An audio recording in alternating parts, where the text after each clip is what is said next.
천장지구. 같이 읽어보시죠. 천장지구. 천장지구. 천지소위 능장차부자. 천지소위 능장차부자. 이기부자생. 이기부자생. 호능장생. 호능장생. 시이성인. 시이성인. 후기신이 신선. 후기신이 신선. 외기신이 신존. 외기신이 신존. 비이기무사야. 비이기무사야. 아, 이거 잘못 썼습니다. 고능성기사. 고능성기사. 이게 사카드 할 때, 사트카드 할 때 그 사로 읽는데, 어조사거든요? 그래서 야로 읽습니다. 어조사 뒤에 붙여가지고.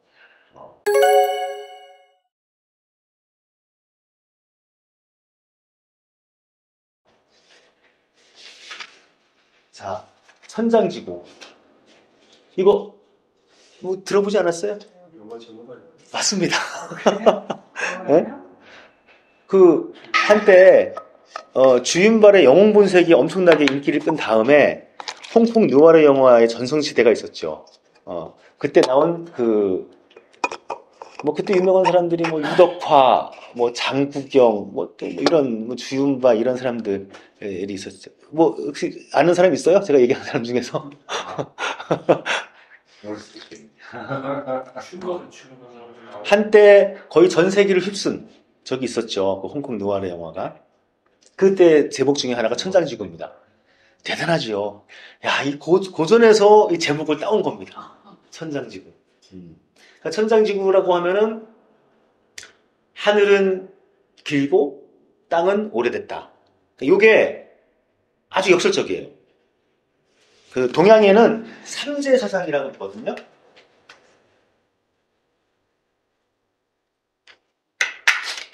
천, 지, 인. 요것이 다 관통한다는 거. 서로 닮았다는 거. 이런 사상이 있어요. 그래서, 각각의 어떤 그 흔적을 아는 것이 여기다 문자를 씁니다. 그러면 하늘에 대한 흔적을 아는 것, 발자취를 아는 것이 천문입니다. 그 다음에 땅에 대해서 아는 것은 지문. 이것은 나중에 질이라는 말로 달라지게 되죠. 그 다음에 사람의 어떤 흔적, 발자취를 아는 것이 인문. 그래서 인문이라는 말이 옛날부터 있었는데 그 서양의 어떤 파이데이아, 교양 과정 이런 것을 들어오면서 번역을 하면서 이제 인문학이라고 번역을 하게 된 것이죠. 그리고 이것도 천문이라는 말도 그 에스트랄로지인가요? 천문학이?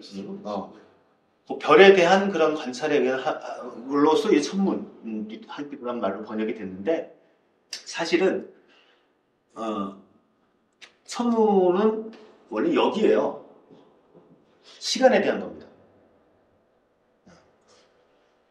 그리고 이거는 고대 서양에도 마찬가지예요. 서양에서도 아리스토텔레스는 시간을 뭘로 정의하냐면 전체의 운동을 가지고 시간을 정의를 했거든요. 비슷한 맥락들이 있는 것이죠. 그래서 이 천에 해당되는 어떤 뭐죠? 관계되는 것이 시간이라고 한다면은 그게 타임이잖아요. 타임을 번역한 말이 시간이에요.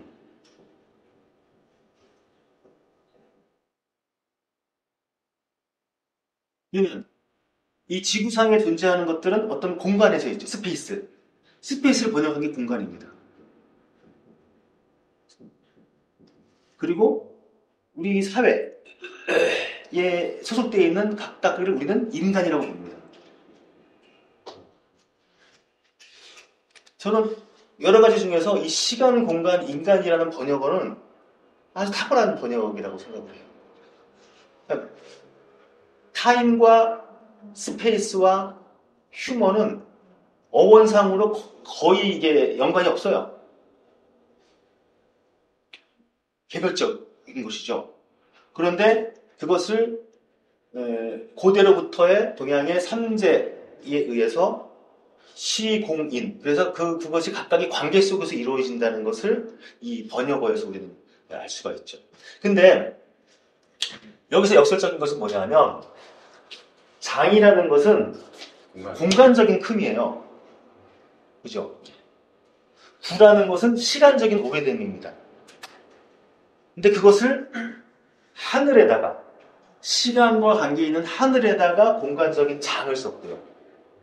그 다음에 땅에다가 이 시간적인 구를 썼습니다.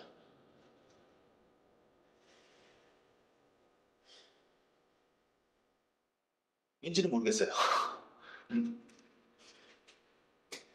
어쩌면 이 천과 지가 아예 이렇게 떨어져 있는 것이 아니라 이렇게 얽혀 있다는 것을 표현하는 것인지 뭔지 잘 모르겠는데, 어쨌든 이 천장지구라는 말이 가지고 있는 그 울림이 이러한 비트음에 있어서 나타나는 거고요.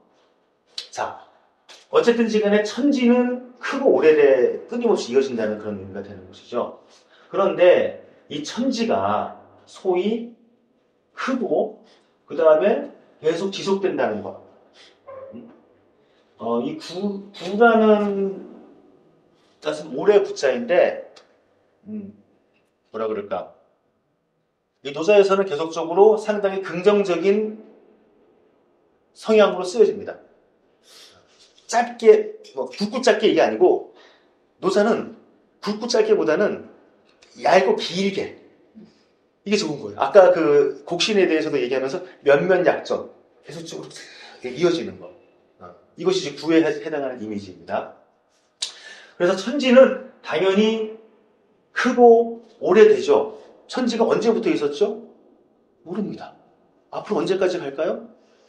모르죠. 물론 지구의 역사는 우리가 알고는 있지만 지구가 45억 년 전인가요? 50억 년인가요? 그렇게 전에 지구가 탄생을 했고 앞으로 50억 년 뒤면 태양이 폭발을 해가지고 사라진다는 그런 얘기는 있긴 있지만 어쨌든 간에 그것도 우리에게는 50억 년이라고 지칭을 하지만 구입니다. 구. 그 영원과 맞먹는 그런 곳이죠. 자, 천지가 그렇게 되는 것은 왜 그러냐 하면은 그것이 부자생하기 때문입니다. 이 부자생도 두 가지 해석이 있어요.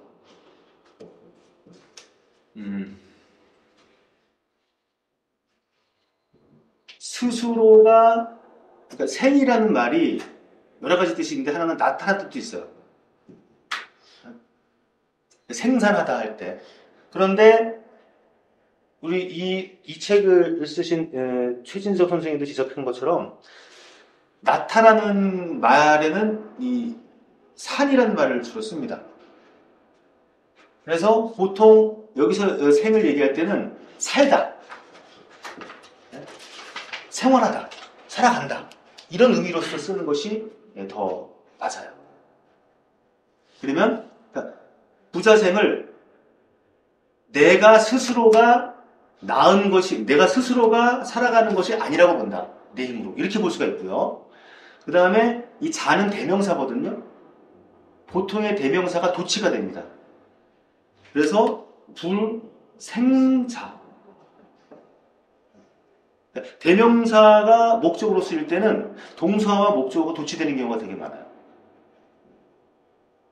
그래서 스스로가 자기를 살리려고 하지 않는다. 자기 스스로를 살리려고 하지 않는다. 그 이순신 장군이 이런 얘기 하셨잖아요. 살려고 하면 죽을 것이요, 죽으려고 하면 살 것이다. 이 원리입니다. 물론 그건 전쟁에서 얘기를 했으니까 조금은 맥락이 다를 수 있지만은 이 스스로가 살려고 하지 않기 때문에 역설적으로 어떻게 되죠? 실제 오래 살아요.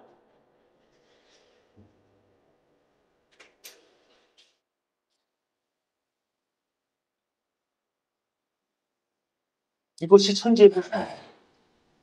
자, 천지가 좀 더 오래 지속되기 위해 가지고 무슨 보약을 먹나요?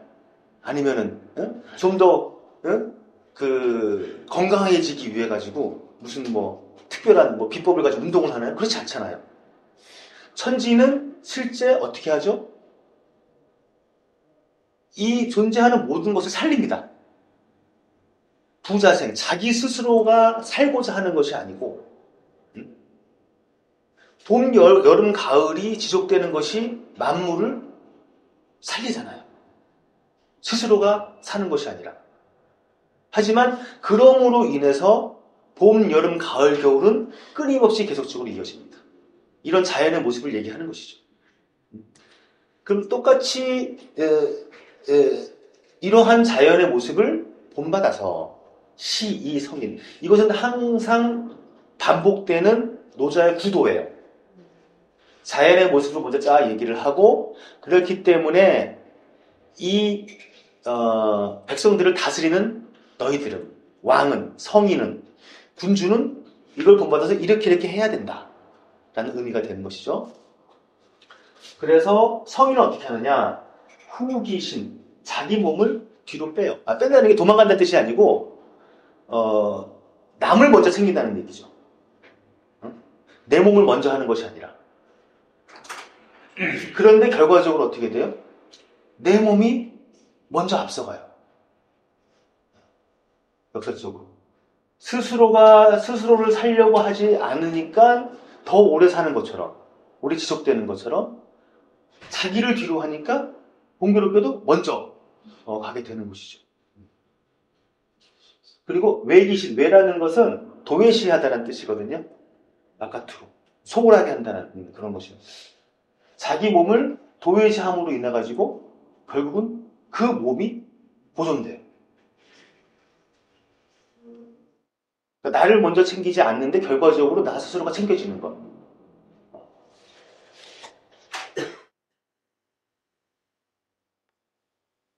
그래서 이런 모습은 요거는 이제 요 비와 야자를 빼기도 해요. 이기무사. 왜냐하면 이기부자생하고 같은 뜻이니까. 그래서 나중에 삽입됐다라고 얘기를 하는데 강조를 하기 위해서 해석을 하면은 이거예요. 그렇지 아니한가? 이런 식으로 이 비와 어조사가 붙여가지고 예를 들면은 하기 시집지면은 부력 열호화 이거 아시죠? 부력 열호화. 이것도 같은 문법입니다. 역시 아니지 않는가? 그냥 열하다, 기쁘다라고 하면은 좀 맛이 좀 안 살잖아. 기쁘지 아니하는가? 이런 식으로 부정사와 뒤에 어조사가 붙어가지고 강조를 하는 겁니다. 이것도 마찬가지. 비. 그것이 무사한 것이 아닌가? 사사로운 마음이 없는 것이 아닌가? 자기를 먼저 내세우고 자기 자신이 보존하려고 하는 마음, 이것이 바로 사사로운 마음이죠. 그렇죠? 내가 남보다 더 잘 되고 내 새끼가 남보다 더 잘 되고, 그렇죠? 내 나라가 남보다 잘 되고 등등, 이러한 마음들이 다 사사로운 마음인데, 이러한 후기신, 외기신 하는 마음이 사사로움이 없지 아니한가? 근데 결과적으로 어떻게 돼요? 성기사. 그 자기의 사사로운 것이 이미 이루어져요.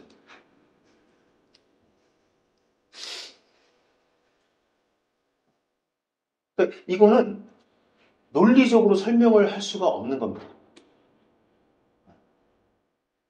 우리의 논리, 우리의 이론은 무엇이냐면, 내가 어떻게 나를 신선, 나의 몸을 먼저 하려고 했을 때 이러이러한 경로를 거쳐가지고 실제 신선이 되는 것, 이것이 논리예요.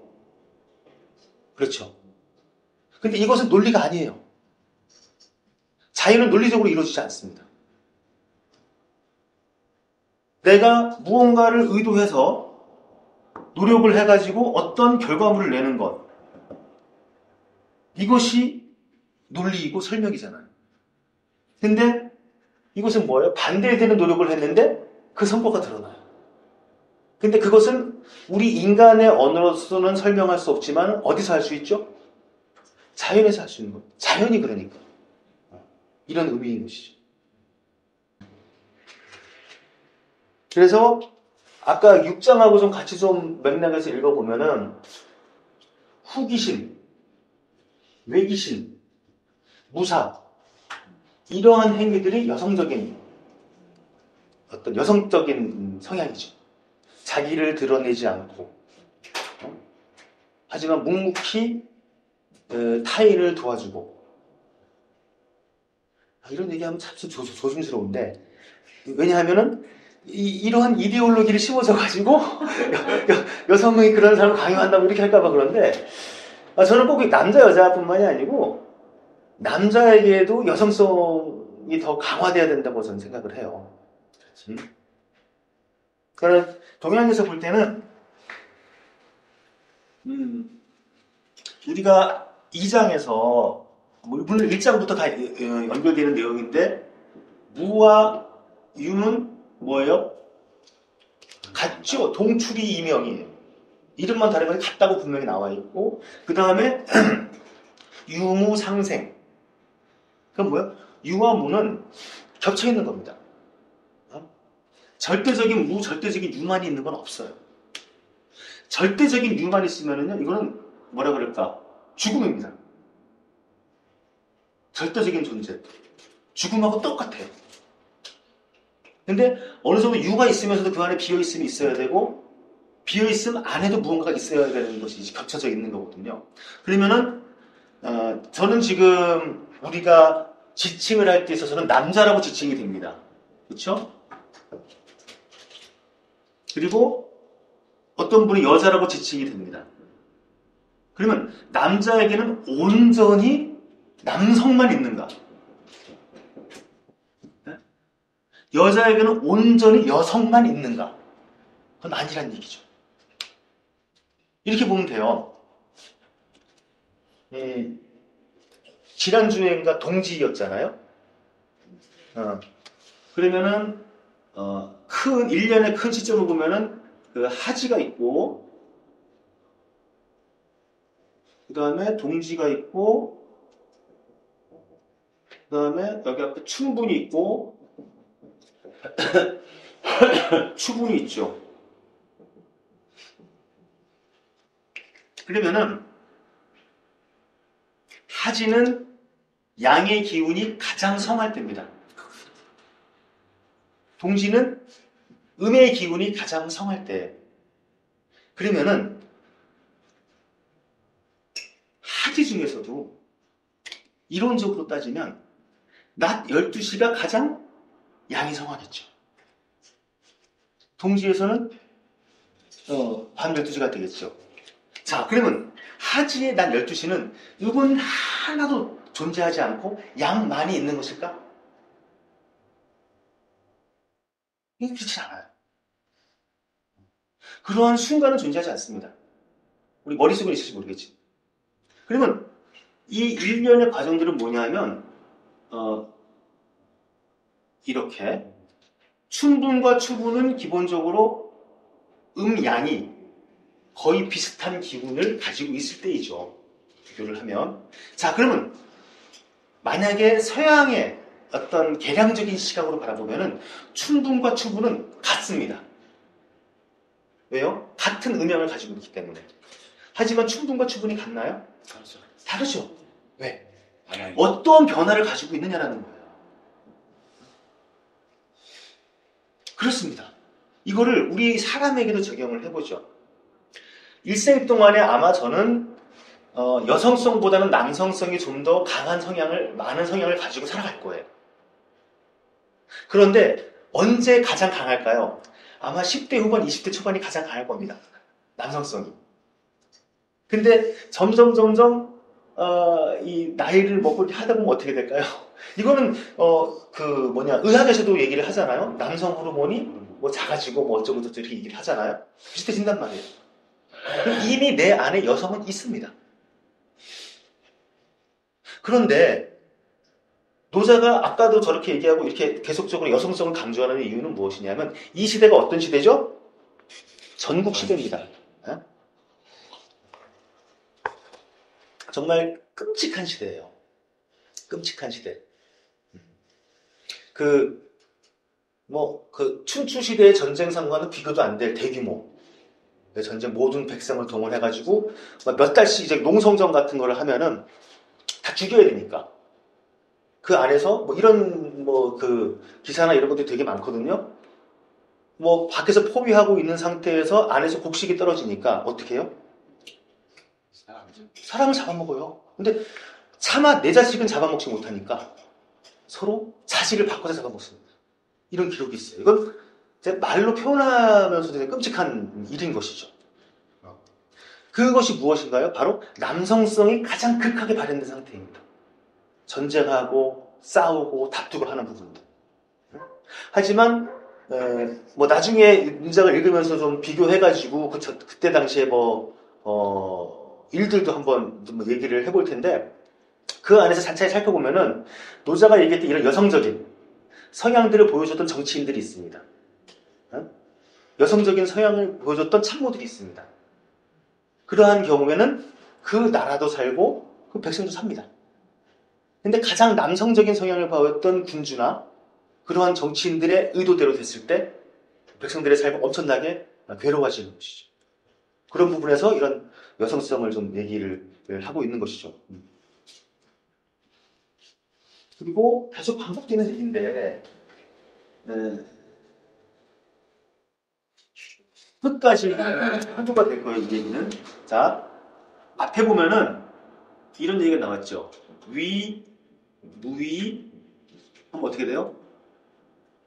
무위하니까 무불치. 이거 앞에 읽었어요. 예. 그 다음 지금 보면은 뭐예요? 후기신. 후신했더니 선실이 되고, 무사했더니 사적인 마음을 가지지 않으니까 성사가 됐습니다. 자기의 사적인 것이 다 채워졌어요. 자, 그러면 지난번에도 말씀드렸지만 우리의 목적이 뭐예요? 치이고 내 몸을 먼저 하는 것이고 사적인 것을 이루는 것입니다. 네? 근데 역설적으로 뭐냐면 다스려지고 내 몸을 먼저 하고 내 이익을 추구하는 행위를 목적으로 하게 되면 이게 이루어지지 않습니다. 노자가 지금 얘기하는 게 그거잖아요. 그럼 이게 참 웃긴 게 제가 어떤 딜레마인지 좀 느낌이 오시나요? 그런데 이거를 읽게 되니까 내가 다스리려면 무위를 해야 되는구나. 네? 내 몸을 먼저 하려면 내 몸을 뒤로 해야 되는구나. 이걸 지금 가르쳐주고 있는 거예요. 그럼 이거를 읽고 나서 응용하는 사람은 어떤 사람일까요? 다스리기를 바라는 사람? 응? 내 몸을 먼저 하기를 바라는 사람? 내 이익을 추구하기를 바라는 사람인데 이 방법으로서 노자가 제시한 방법을 쓰는 것이죠. 역설인 것이죠. 이러한 딜레마를 제가 표현한 것이 노자가 지자불온이와 원자불온이라고 생각을 해요. 어쨌든 그런 딜레마를 우리는 안고 계속 읽어 나갈 겁니다.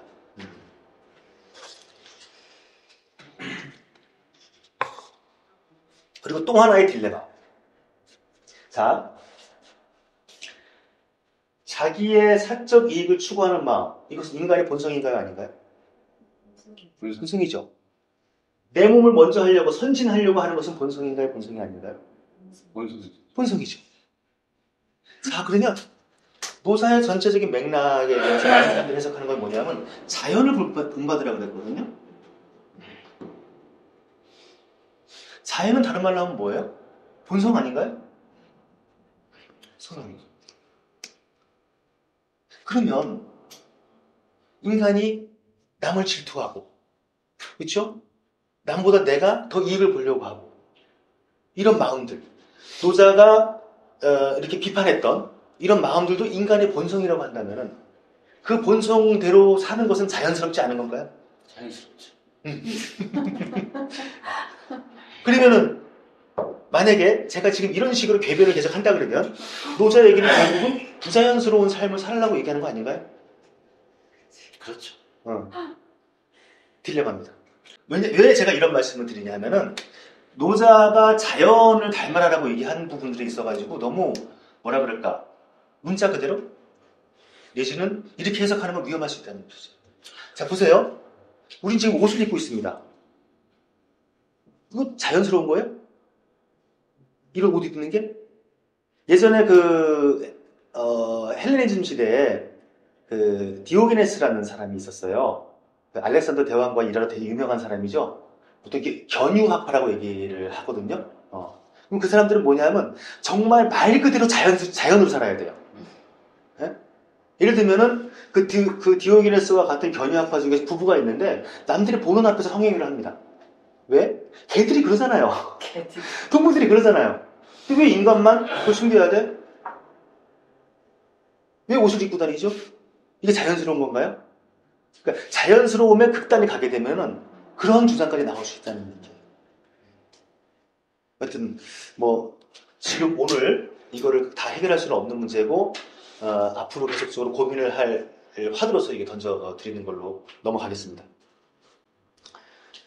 자, 예. 그냥 이 전체적인 내용이 약간 자신보다 남을 챙기면 이미 자신의 것을 이루게 된다는 약간 전반적인 내용이 그런 내용인데, 그러면은 남을 챙겨야 내가 무엇을 얻어가는 것이 결국은 다 자기 자신을 위해서 남을 챙겨야 되는 건지, 아니면은 남을 챙기면 내 자신이 좋아지니까 남을 우선순위로 둬야 되는 건, 아니면 좀 헷갈리죠? 조금 아까 얘기한 거지 그런 부분인데, 그거는 솔직히 말로 표현하기는 되게 어려워요. 제가 거기에 딱 맞는 대답으로서가 아니라 요걸 한번 소개시켜 드릴게요.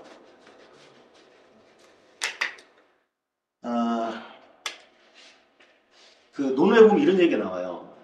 인자 안인하고 지자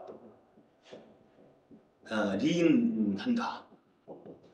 이런 얘기가 나오거든요. 요거는 간단하게 해석하면 그겁니다. 인한 자는 인에서 어짐에서 편안함을 느끼고, 지혜로운 자는 인에서 어짐에서 이익됨을 가진다. 이런 뜻이거든요. 제가 이거를 계속 읽으면서 전혀 해석이 안 됐는데 어느 순간 딱 나름 해석이 되더라고요. 뭐냐 하면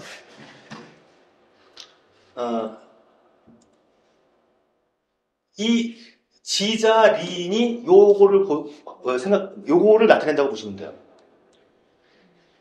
인한 행동이 결과적으로 나한테 이익이 되는 겁니다. 근데 어리석은 자들은 그거를 못하죠. 어리석은 자들은 내 눈앞에 있는 이익을 내가 챙겨야만 나한테 이익이라고 생각을 하는 거예요. 공자가 볼 때. 근데 실제 지혜로운 자는 내가 인한 것은 여러 가지로 얘기할 수 있겠죠. 여기서 얘기했던 건 남을 먼저 챙기는 마음, 나를 뒤로 하는 마음, 나중에는 약자를 배려하는 마음 등등이 있을 수 있겠죠. 그러니까 세상 사람들의 눈에 볼 때는 손해보는 짓거리들. 근데 결과적으로는 그것이 이익이 되더라 라는 것을 아는 게 지자입니다. 근데 인자는 어떤 사람이냐면 그냥 일이 편해. 남 도와주고 난 뒤로 하고 여성적으로 사는 것이 편해.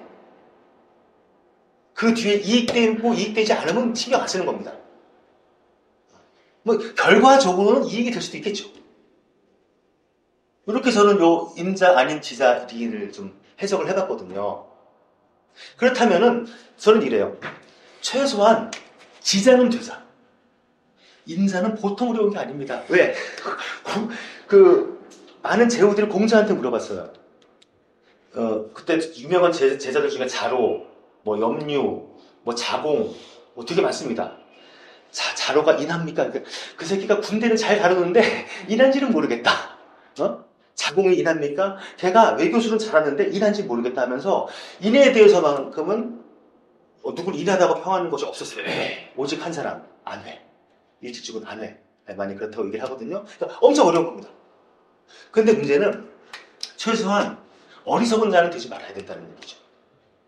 그러면은 지자가 되면 인자의 가능성이 있습니다. 왜? 우리는 습관의 힘이 되게 중요하거든요. 무섭습니다. 습관의 힘은. 처음에 어떤 습관을 들일 때는 내가 의식적으로 훈련을 해야 돼. 그럼 훈련의 과정들은 누구든지 힘듭니다. 하지만 그 훈련을 거쳐서 거기서 내 몸에 습득을 하면 이 스펀지에 물이 스며드는 것처럼 그런 식으로 스며들게 되면 어떻게 되죠? 편안합니다. 그 상태. 그럼 최소한 적어도 인한 것이 도리어 나한테 이익되는구나. 적어도 후기신하는 것이 나한테는 선실이 되는구나 라는 것을 어느 정도 그러한 깨달음을 앓는 것 자체도 나중에 이 자체, 선신이든 후신이든지 신경 안 쓰고 이 자체로서의 삶을 살아가는 그런 것까지의 단계 중에 하나가 되지 않을까. 이런 것이죠. 우리가 이 동양 고전을 읽는 것은 뭐라 그럴까.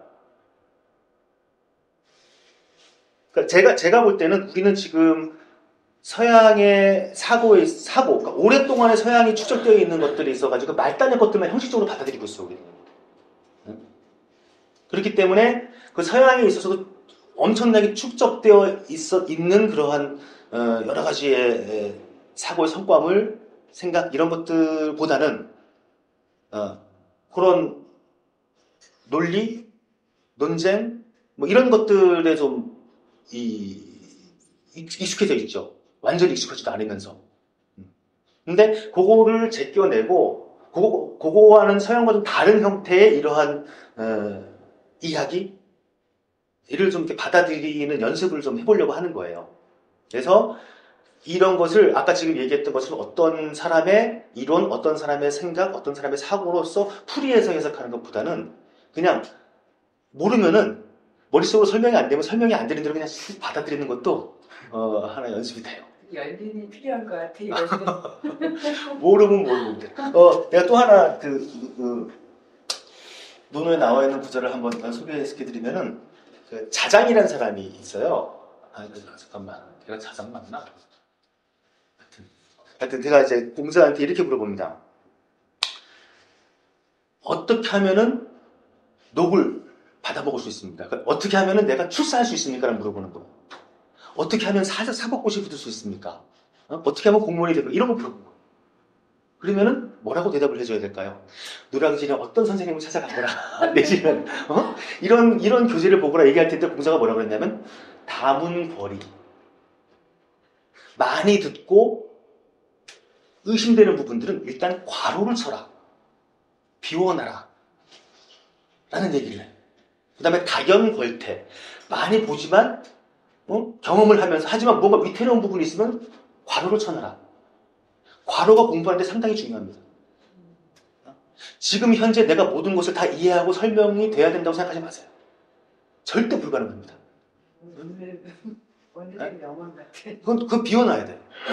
그 비워둔 것이 언젠가는 무심결에 채워질 수가 있어요. 그리고 죽을 때까지 비워놔도 상관없어요. 이런 연습을 한번, 비우는 연습. 이 노자가 중요하게 얘기하는 것 여러 가지 중에 하나가 허입니다. 허. 비우는 것. 유보다는 무. 근데 제가 자꾸 얘기를 하면서 이런 식으로 아까 자연에 대한 얘기 딴지를 거는 이유는 무엇이냐면 제가 해석할 땐 그래요. 만약에 유와 무가 있다면은 어떤 게 더 중요한가요? 둘 다 중요하죠. 맞아요. 한 번에 맞추면 안 되지. 그런데 노자의 살았던 그 시대, 지금도 마찬가지지만 사람은 무보다 유에 취직합니다.